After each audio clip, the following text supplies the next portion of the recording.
प्यारे छात्रों, आज हम अगला पाठ पौधों में खनिज पोषण शुरू करेंगे।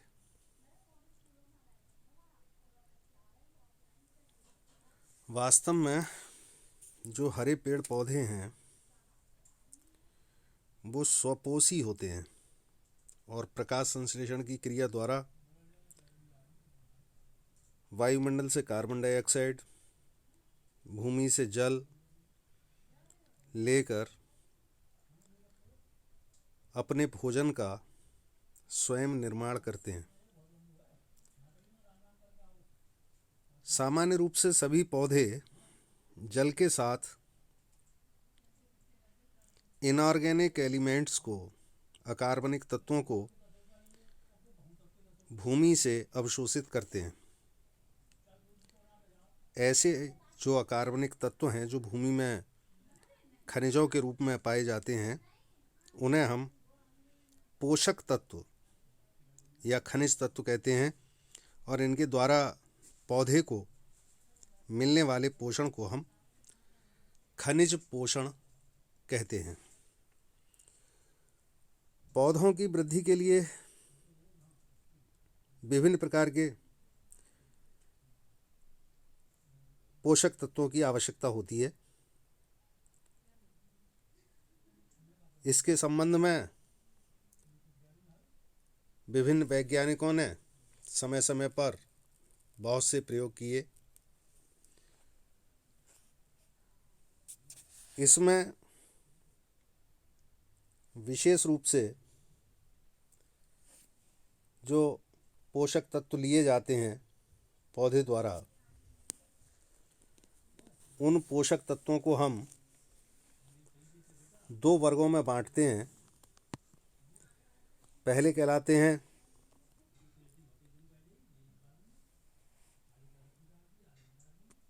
Macro essential nutrient.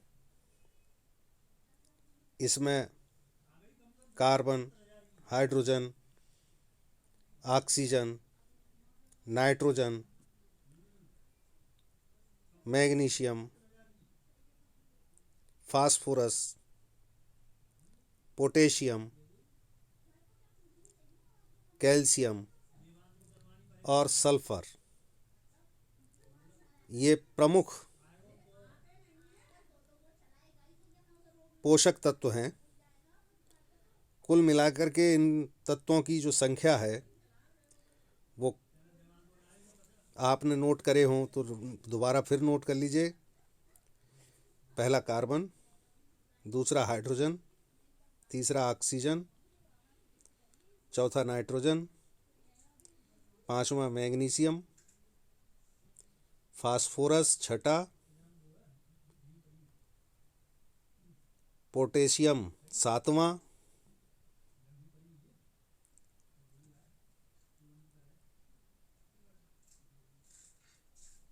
कैल्शियम आठवां, सल्फर नौवां और आयरन 10वां। ये 10 अनिवार्य गुरु मानी अधिक मात्रा में आवश्यक तत्व हैं।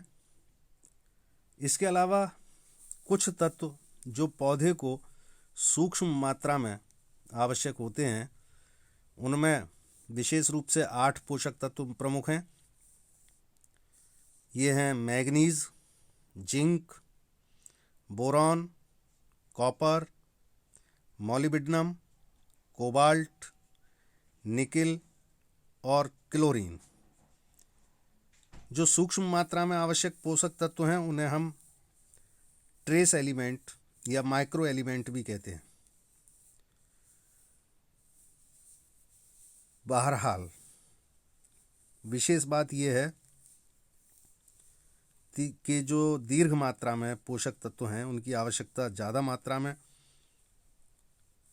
भी, अगर बहुत ज़्यादा मात्रा में ले ली जाए तो विषाक्त हो जाती है।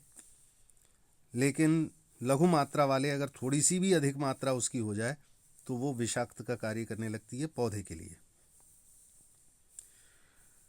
पौधों को तरल माध्यम में जो उगाने की तकनीक है उसको हम जल संवर्धन तकनीक के नाम से जानते हैं। ये यहाँ दे रखी है।